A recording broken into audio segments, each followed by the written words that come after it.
इलिया Topuria, जिसे लोग undefeated बोल रहे थे, जिसने मैक्स हॉलोवे को नॉकआउट किया, जिसने वोल्कनास्की को नॉकआउट करके फेदरवेट चैंपियन बना, और जिसने लाइट वेट डिवीज़न में मूव करके चार्ल्स ओलिवेरा को हराकर लाइट वेट गोट बना और डबल चैंपियन बना यूएफसी में, वो बंदा हार जाता है जस्टिन गेजी के साथ। जस्टिन हाईलाइट गेजी ने पूरे वर्ल्ड को शॉक कर दिया है इलिया टपोरिया को इतने बुरे तरीके से हराने के बाद।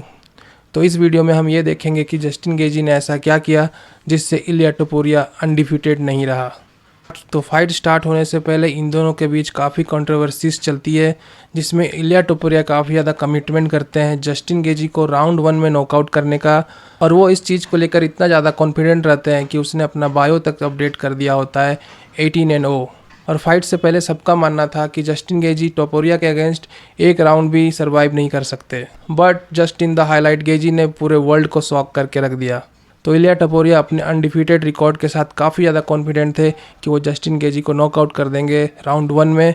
और टेक्निकली भी देखा जाए तो इलिया टपोरिया एक बेटर बॉक्सर है और यंगर है और काफ़ी फास्ट हैं जस्टिन गेजी से।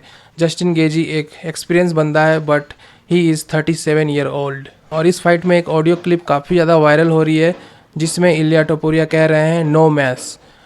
नो मैस का स्पेनिश में मतलब होता है नो मोर। और ये वीडियो क्लिप के बाद पूरा MMA वर्ल्ड शॉक हो चुका है। तो जैसे ही फाइट स्टार्ट होती है, इलिया टपोरिया एग्रेसिवली आगे आते हैं और अपने फास्ट कॉम्बिनेशन के साथ पंचेस थ्रो करते हैं जस्टिन के ऊपर, और रिटर्न में जस्टिन गेजी भी काफ़ी सारे पंचेस लैंड करते हैं इलिया टपोरिया के फेस पे। और स्टार्टिंग में दोनों के बीच एग्रेसिवली फाइट होती है, दोनों एक दूसरे पर काफ़ी पंचेस मारते हैं और काफ़ी जल्दी ड्रेन भी हो जाते हैं। फर्स्ट राउंड में इलिया टपोरिया बेटर बॉक्सिंग कर रहे होते हैं और काफ़ी सारे बॉडी शॉट मारते हैं जस्टिन गेजी को, जिससे कि वो काफ़ी ज़्यादा हर्ट होते हैं फर्स्ट राउंड में, और सडनली वो कोलैप्स कर जाते हैं। और उसके बाद फिर इलिया टपोरिया सबमिशन अटेम्प्ट करते हैं। फर्स्ट वो ट्रायंगल चोक के लिए जाते हैं, बट जस्टिन गेजी स्केप कर जाते हैं। देन वो आर्म बार में स्विच करते हैं, but again Justin Gaethje escape कर जाते हैं। कहीं ना कहीं इस एक्सचेंज के बाद इलिया टपोरिया काफ़ी ज़्यादा ड्रेन हो जाते हैं और सबमिशन भी सही से अटैम्प्ट नहीं कर पाते, और सबमिशन अटैम्प्ट में भी काफ़ी एनर्जी लगती है और वो अपना ब्रीदिंग भी कैच नहीं कर पाते हैं। और जस्टिन गेजी के कोच का इस मूवमेंट में एक बड़ा स्टेटमेंट आता है कि अगर उस टाइम इलिया टपोरिया सबमिशन को ना जाकर डायरेक्ट हैमर फिस्ट और अर्ली फिनिश की ओर देखते तो गेम वहीं ख़त्म हो जाता। जैसे ही राउंड 2 स्टार्ट होती है, इलिया काफ़ी ज़्यादा थक गए होते हैं उस टाइम, और गेजी फिर से अपने आप को तैयार करता है सेकंड राउंड के लिए।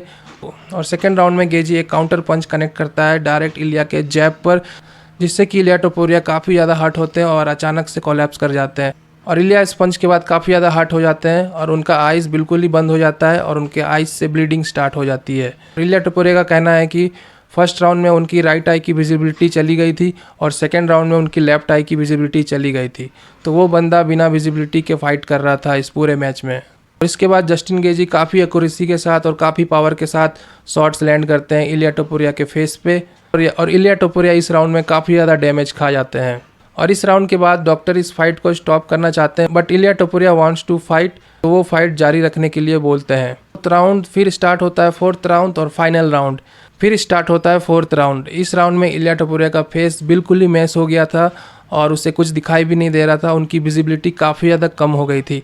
और Justin Gaethje heavy punches throw करते हैं इस राउंड में और इलिया टपोरिया ऑलमोस्ट नॉकआउट होने वाले होते हैं इस राउंड में। इसी के साथ बूम, जस्टिन गेजी एक काउंटर क्रॉस थ्रो करता है इलिया टपोरिया के फेस पर होने वाले होते हैं और वो ऑलमोस्ट नॉकआउट होने वाले होते हैं इस राउंड में। और बाद में उनका कहना है कि इस राउंड के बाद इलिया का ऑर्बिटल बोन फ्रैक्चर हो जाता है, जो बोन हमारे आइज को प्रोटेक्ट करता है, ऑर्बिटल बोन्स, वो दोनों बोन्स इस राउंड के बाद पूरी तरह से डैमेज हो जाते हैं और इलिया टपोरिया का फेस बिल्कुल ही स्वॉलन होकर ब्लड से भर जाता है। और इस राउंड के लास्ट में जस्टिन गेजी एक नी थ्रो करते हैं इलिया टपोरिया के रिब्स में, जिसके बाद इलिया टपोरिया काफ़ी ज़्यादा हर्ट हो जाते हैं और वो इमीडिएटली अपने हाथों से अपने रिब्स को प्रोटेक्ट करते हैं और इसी के साथ ये राउंड ख़त्म हो जाता है। इस राउंड के बाद तो इलिया स्टूल पे भी ठीक से बैठ नहीं पा रहे थे और इसके बाद हमें एक वर्ड सुनाई देता है नो मैस, जो कि अभी काफ़ी वायरल चल रहा है। और नो मैस का स्पेनिश में मतलब होता है नो मोर ब्रदर। और ये सुनने के बाद इलिया टपोरिया के ब्रदर अलेक्जेंडर टपोरिया इस फाइट को स्टॉप कर देते हैं।